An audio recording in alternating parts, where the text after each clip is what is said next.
Swerve Strickland is out with injury, and what do you know? Black male singles matches on AEW pay-per-view are extinct. Of course, this is a highly specific statistic, one that AEW sickos use to prop up Tony Khan as a Black history specialist. Sicko, please. A cursory look at AEW's booking of black talent reveals an obvious trend. AEW's first black pay-per-view main eventer was Swerve Strickland. AEW's first black tag team champion was Swerve Strickland. AEW's first black world champion was Swerve Strickland. If I've said it once, I've said it a million-man march. That's not representation, that's representStrickland. In essence, AEW's black history just tore its meniscus, and the way things are going, you're not gonna see a black male singles pay-per-view match until he comes back. Today, we're gonna take a look at AEW's continued struggles with black talent and why the entire black male roster immediately cratered after losing just one black male wrestler. We'll also look at the biggest reason why black wrestlers will always be outsiders in AEW. Subscribe and Mandingo.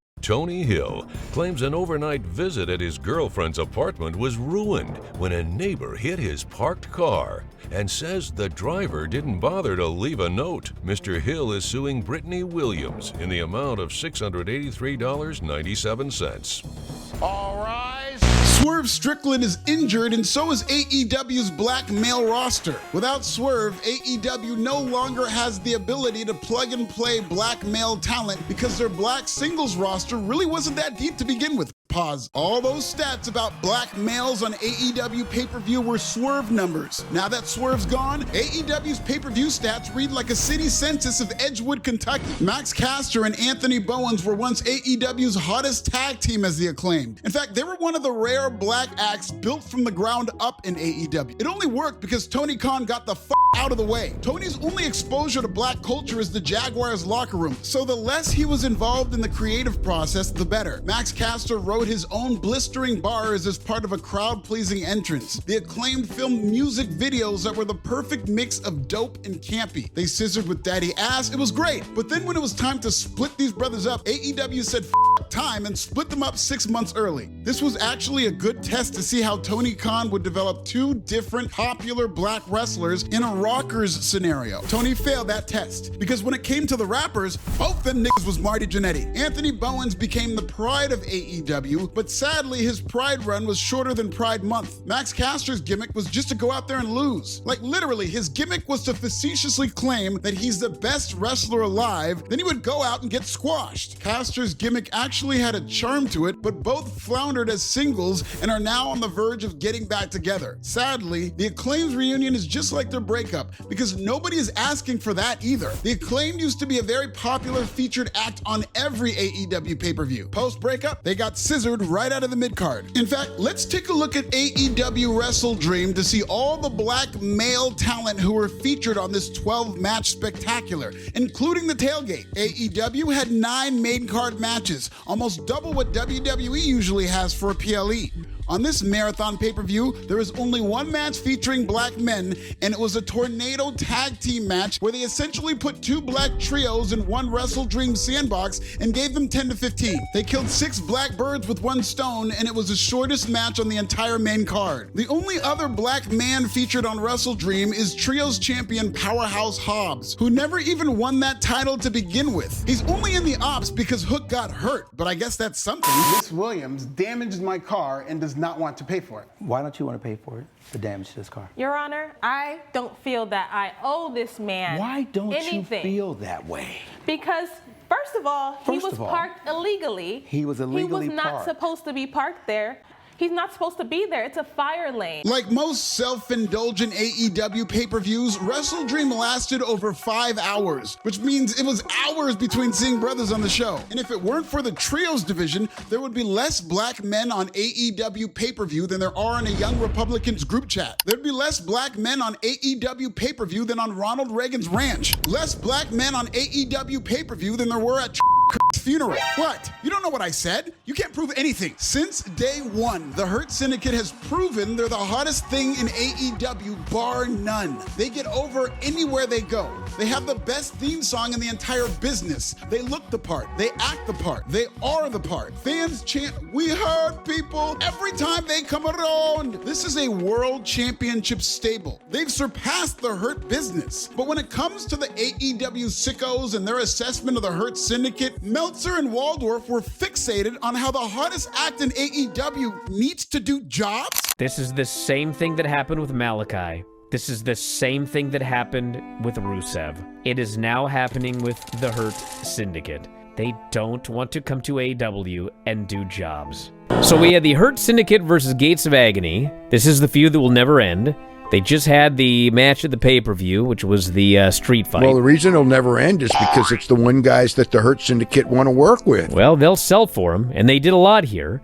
Yeah, they lost to him, which they did their first loss as a tag team in AEW. Yeah, they said this was the first time the Hurt Syndicate had ever been beaten. There is heat backstage at AEW on MVP and the Hurt Syndicate. MVP has, quote, rubbed a lot of people the wrong way backstage at AEW. The sentiment has been expressed by a number of talents on the roster. The Hurt Syndicate member has made it known that he does not like Speedball Mike Bailey and did not want Bobby Lashley and Shelton Benjamin losing to Bailey and Kevin Knight. It is not clear why MVP dislikes Bailey, or if Hurt Syndicate has ever actually planned to lose to Jet Speed. The report also states MVP turned down pitches for the Hurt Syndicate to lose to FTR at All In and Forbidden Door. They would rather lose to the Gates of Agony, the Outrunners, or Private Party, 3 teams they have already defeated this year.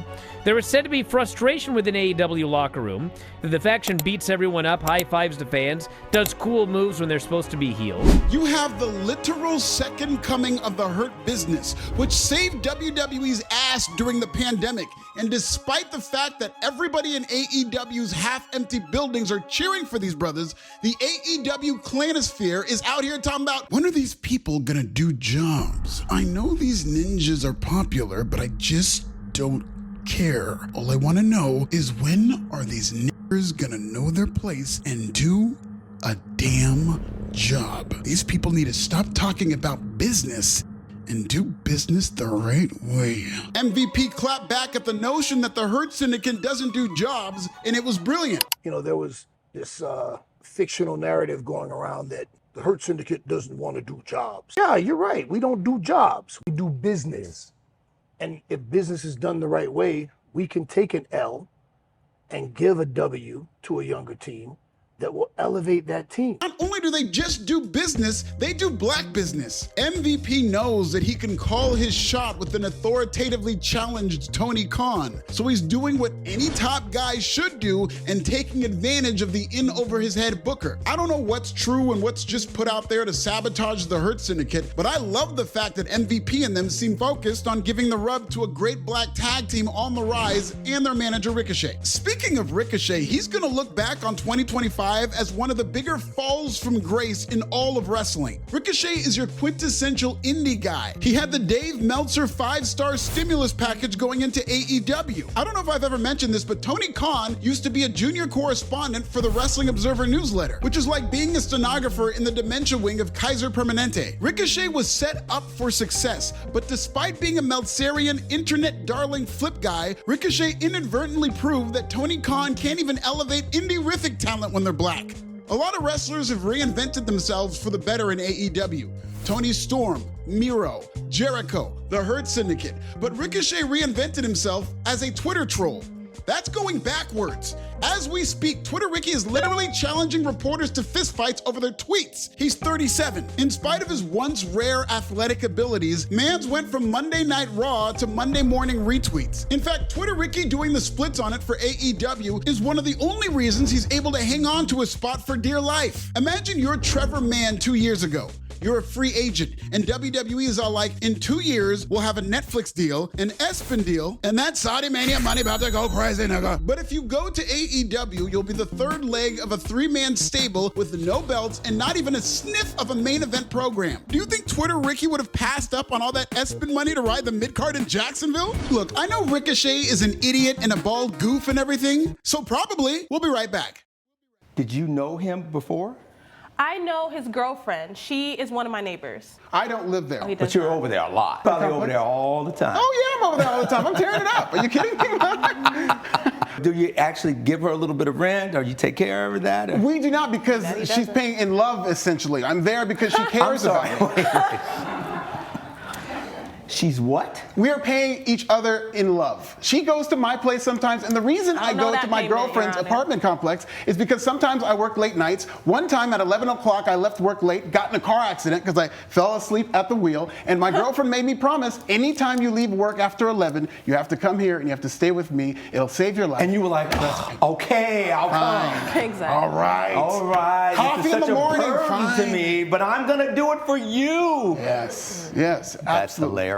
It's no coincidence that Tony Khan can't book black talent. He's culturally clueless. The only black people who get over in AEW only do so with a ready-made WWE template. And that's before the AEW sabotage. Telling Tony Khan to create a black top star from scratch is like telling Morgan Freeman to carve a marble Venus de Milo with his bare hand. Tony's been booking Dynamite for the past 30 years. His words, not mine. Tony Twitter fingers his wrestling philosophy was informed by the deepest, darkest corners of message boards. Given the time period, the very idea of a black top star was a novelty at best. Black people will always be outsiders in AEW. And as a radicalized member of the IWC, Tony Khan is looking for his next Lou Thez, not his next New Jack. Coming up on America's Court. I'm not paying for shiitake mushrooms. And I'm not.